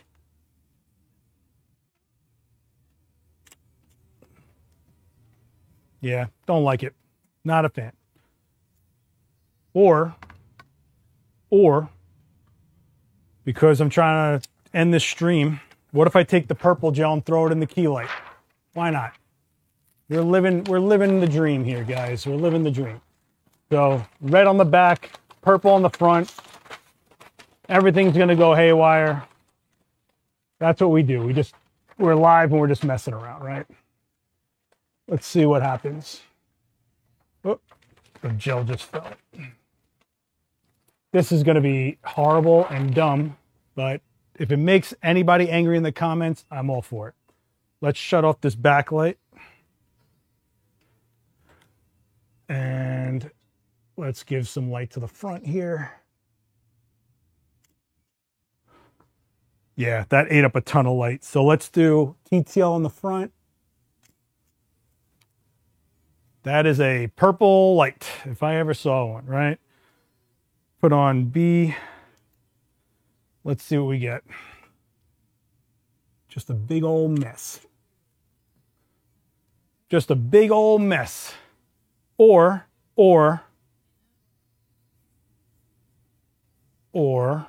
we could have that, right? Nothing really changed here, but just throwing gels in different places, you know? Does Profoto Trigger display the strobe battery powered? No. However, the Profoto app does. So if I were to open up my phone right now, and if I were to put on my Bluetooth, and I go to the Profoto app, Profoto control, connect my device, it automatically sees those two lights and the remote. And so up top, it'll show me that's my remote.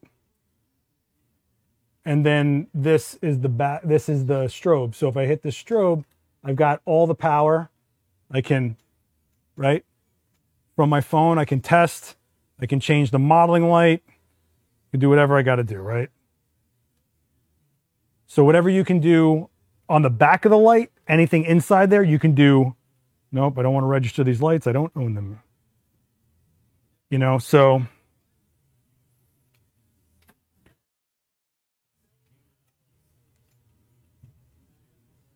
oh, these have all weird names too because they're prototypes. But yeah, I can, right? I can from my phone, right? So, oh my God, that was a frustrating moment. I thought this was gonna be like, yeah, I'll just throw two lights at it, blah. But this was just what I had on me, and this is what we ended up with. So, I'm not hating on it. I think we did all right, you know? I think we did okay, guys. I think we did okay. All right. Yeah, the Profoto app only works on the lights that have Bluetooth. And why wouldn't it? If it doesn't have Bluetooth in it, which Bluetooth wasn't a thing years ago, why would it, right? Holy hell. So the comments are going to be amazing on this stream. I just can't wait. I just want to feel it. Feel all these brilliant geniuses telling me what I did wrong the whole time. Can't wait. I got to tell you, running a multicam streaming, talking the whole time, you guys in the chat, and doing all this, it is not for the faint of heart. Mike Carball, thank you so much for this. It's very cool. Thank you. Cannot wait for these comments. Skip, I appreciate you. If you're new here, please make sure you hit subscribe. I want this channel to at least get a silver play button. This channel has got some of the best resources, and it's live. You guys can jump in this chat and ask whatever you want to whoever's presenting here.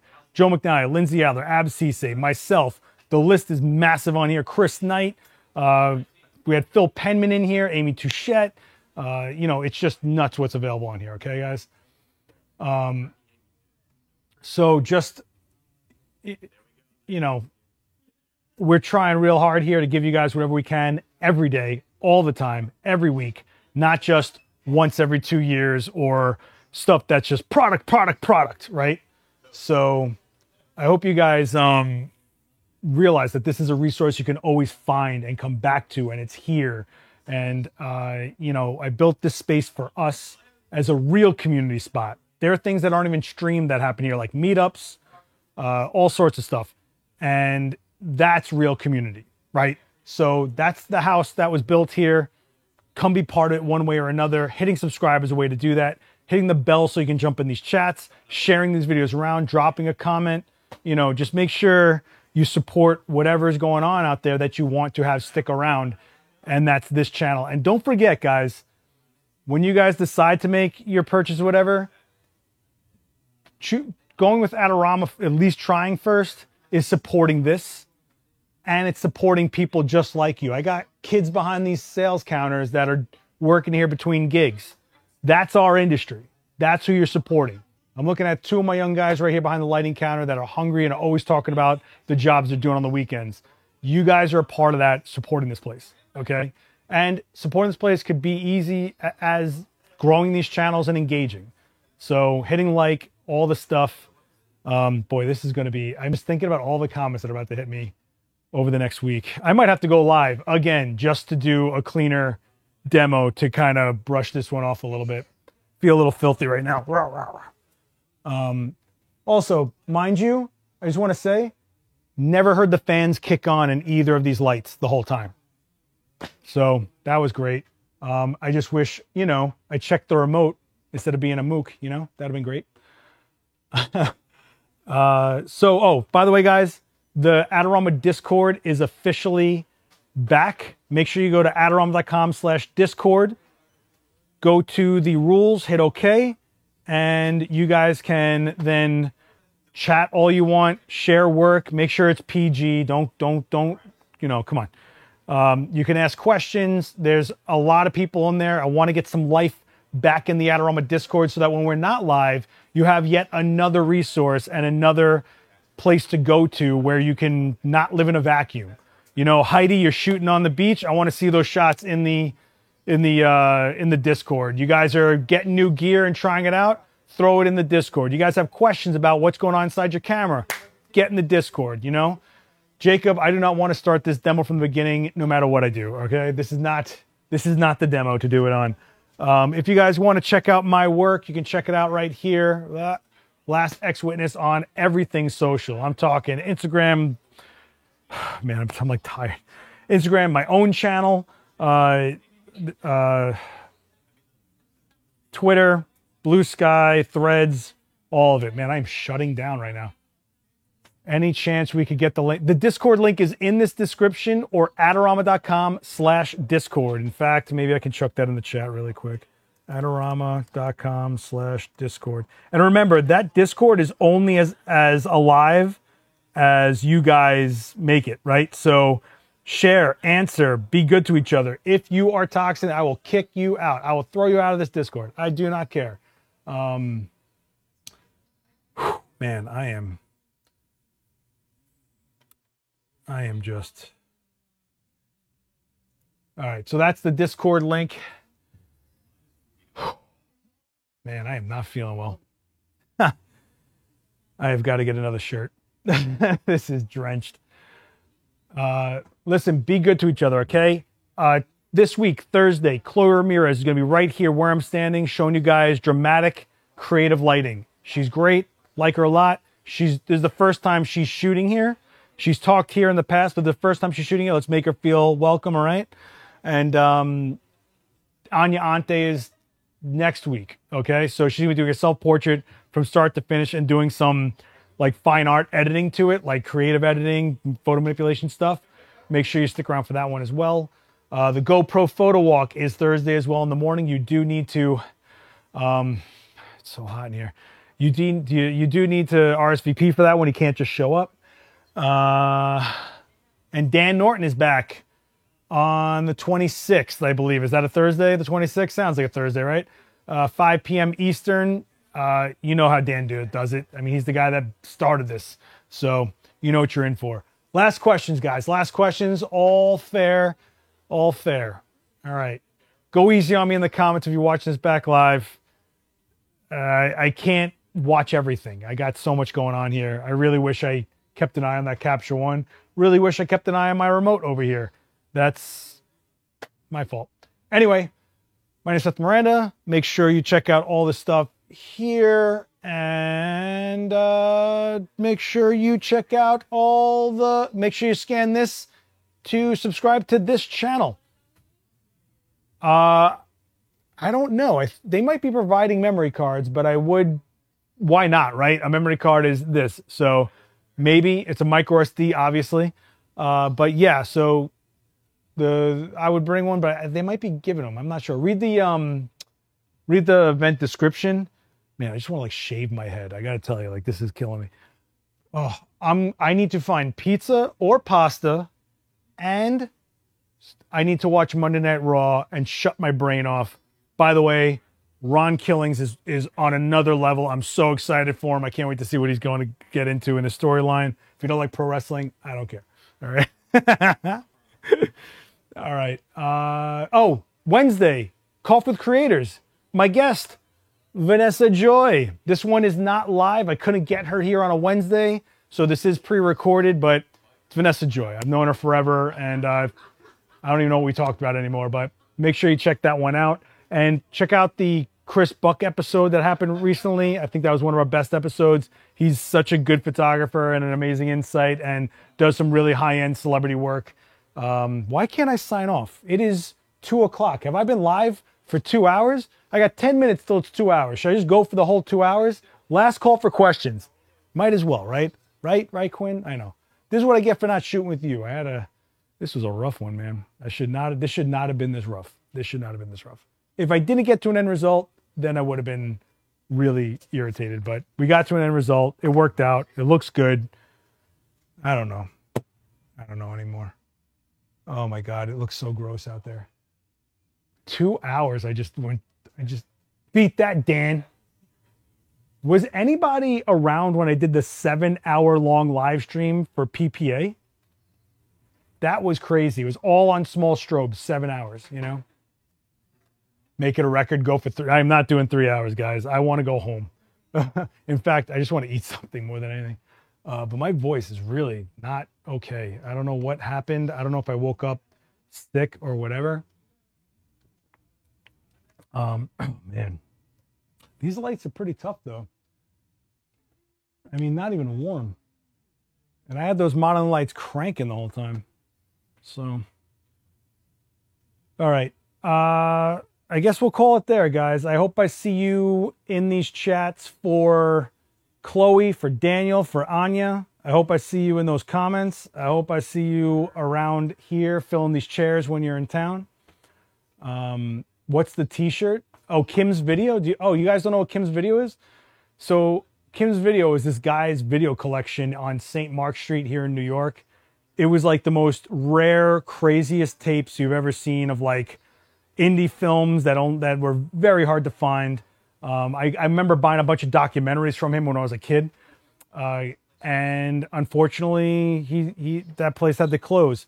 So what happened was Alamo Drafthouse bought Kim's Video and has the collection as a free library for you to go to and just borrow discs and watch all these like crazy grindhouse films and stuff. It's awesome. I just remember going to Kim's Video when I was a kid, after going to like punk shows or before going to punk shows on St. Mark's. It was so much fun to go in there. I really wish something like that existed a little more organically today, but you know, we're in this world, you know.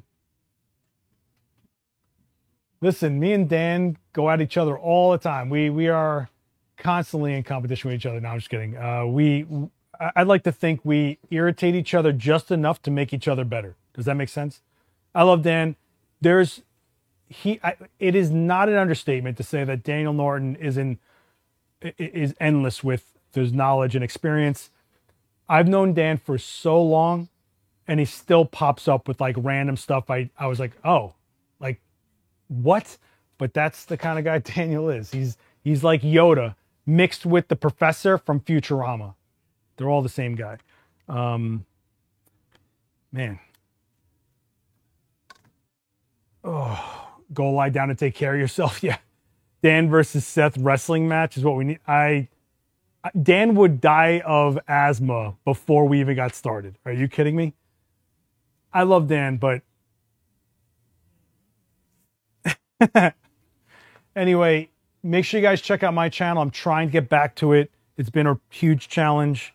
And I hope I see you guys here. This space, just so you guys know, if you're new here, this space is for you. This space is for us. These chairs are for you. This chat room is for you. That Discord is for you. All the streams are for you guys. So I hope you take full advantage. I wish I had something like this when I was a kid, when I was coming up on this thing. I wish. On my C-stand, when I try to angle my softbox, lots of times it starts slipping. Is it better to use that small piece you have on you right now? Wait a second. What's slipping? Edgar, do me a favor and go watch my C-stand video on my channel. All right? Jeez, man. Seth Miranda C-stand. Let me see if I can.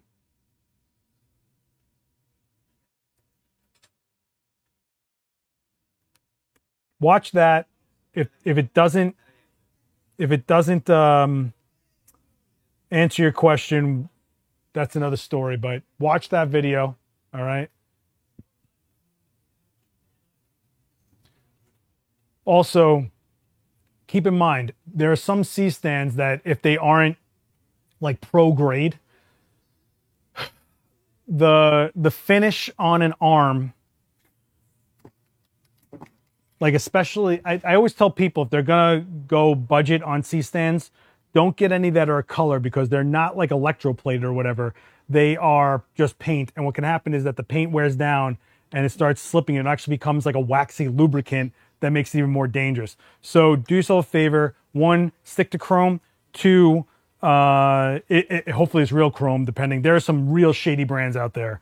That said, though, make sure you're tightening it all the way and make sure it's not taking the finish off. If the finish is coming off, it's not going to tighten no matter what, okay? If you have Avenger or Matthews or Kupo, you should be fine. Those are pro brands that have been around forever. But that's also like a phenomenon people don't put into account. All right, guys, I am done. I am out of here. We just did a 2-hour stream, guys. We are hitting my limit. I bet you no one watches this back purely because it's 2 hours. I am not proud of this one. I'm not going to lie. There was a lot of rusty mistakes that happened here, and I apologize, guys. I should have been a little more sharper today. I apologize. That's my fault. But it happens. No one got hurt, and we got a shot. So, although somebody's going to leave a comment. All right, guys, be good to each other. I will see you on the next one. I don't know what we're going to get into on the next one. So if you're watching this or you want, drop a comment and let me know what you guys want to get into. If I can, make sure I can do it in here. I cannot put thoughts together right now. I am not feeling all right. Kristen Frank, where you been? Where you been? You know what, Kristen? I think Thursday's class would be for you. Chloe Ramirez, I think you would vibe pretty good. Man, I am like, this is killing me. All this is killing me. Look at this. Look at this. The humidity is killing me. Now I'm going to watch it back even harder. Great. Heidi, I want to see those beach shots in the Discord. Show me. Show me. Feed the brain. All right. And, is that my mom? All right. Guys, I'm going to get going for real this time. Be good to each other. Send a friend this channel. Let's get this channel to that silver play button. It needs to happen. It must happen. We're at 11,000 plus right now, and I can't thank you guys enough. 42 West 18th Street. Wednesday, Coffee Craves with Vanessa Joy. Thursday, Chloe Ramirez and the GoPro Photo Walk. I will see you on the next one. I'll probably see you guys Thursday from the chat room while Chloe's going live. But I really got to get out of here. I'm rambling like a psychopath. I feel like I'm going to die. Be good to each other, all right? And listen, you and you. I'm watching you, all right? Be good on you. All right, blah, blah, blah, blah.